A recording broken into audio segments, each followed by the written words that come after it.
ایک نوجوان نے درویش سے دعا کرنے کو کہا۔ درویش نے نوجوان کے کندھے پہ ہاتھ رکھا اور بڑے جذبے سے دعا دی، اللہ تعالیٰ تجھے آسانیاں بانٹنے کی توفیق عطا فرمائے۔ دعا لینے والے نے حیرت سے کہا، حضرت الحمدللہ ہم مال پاک کرنے کے لیے ہر سال وقف زکوٰۃ نکالتے ہیں، بلاؤں کو ٹالنے کے لیے حسب ضرورت صدقہ بھی دیتے ہیں، اس کے علاوہ ملازمین کی ضرورتوں کا خیال بھی رکھتے ہیں۔ ہمارے کام والی کا ایک بچہ ہے جس کی تعلیم کا خرچہ ہم نے اٹھا رکھا ہے، اللہ کی توفیق سے ہم نے کافی آسانیاں بانٹ چکے ہیں۔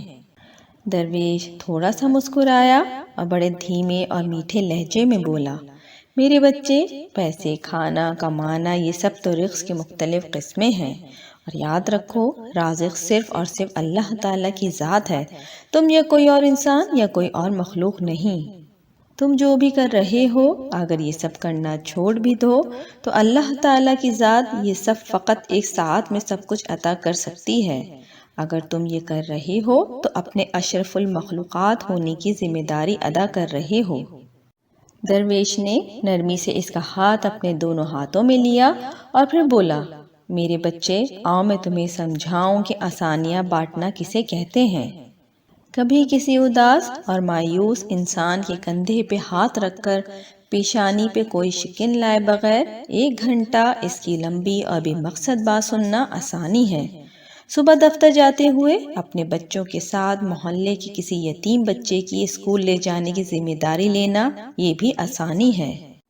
غصے میں بھپرے کسی آدمی کی کڑوی، کسیلی اور غلط بات کو نرمی سے برداشت کرنا یہ بھی آسانی ہے۔ چائے کے کھوکے والے کو اوئے کہہ کے بلانے کے بجائے بھائی یا بیٹا کہہ کے بلانا یہ بھی آسانی ہے۔ گلی محلے میں ٹھیلے والے سے بحث سے بچ کر خریدنا یہ بھی آسانی ہے۔ تمہارا اپنے دفتر، مارکیٹ یا فیکٹری کے چوکیدار اور چھوٹے ملازمین کو سلام میں پہل کرنا، دوستوں کی طرح گرم جوشی سے ملنا، کچھ دیر رک کر ان سے ان کے بچوں کی حال پوچھنا یہ بھی آسانی ہے۔ ہسپتال میں اپنے مریض کے برابر والے بستر کے انجان مریض کے پاس بیٹھ کر اس کا حال پوچھنا اور اسے تسلی دینا یہ بھی آسانی ہے۔ ٹریفک اشاروں پر تمہاری گاڑی کے آگے کھڑے شخص کو ہارن نہ دینا جس کی موٹر سائیکل بند ہو گئی ہو، سمجھو تو یہ بھی آسانی ہے۔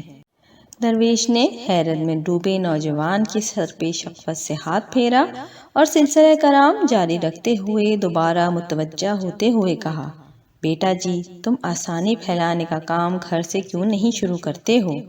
آج واپس جا کر باہر دروازے کی گھنٹی صرف 1 مرتبہ دے کر دروازہ کھلنے تک کا انتظار کرنا۔ آج سے والد کی ڈانٹ ایسے سننا جیسے موبائل پہ گانے سنتے ہو۔ آج سے ماں کے پہلی آواز پہ جہاں کہیں ہو فوراً اس کے پاس پہنچ جانا، اب انہیں دوسری آواز دینے کی ضرورت نہ ہو۔ سالن اچھا نہ لگے تو دسترخوان پہ حرف شکایت بلند نہ کرنا، کبھی کپڑے ٹھیک استری نہ ہوں تو خود استری درست کر لینا۔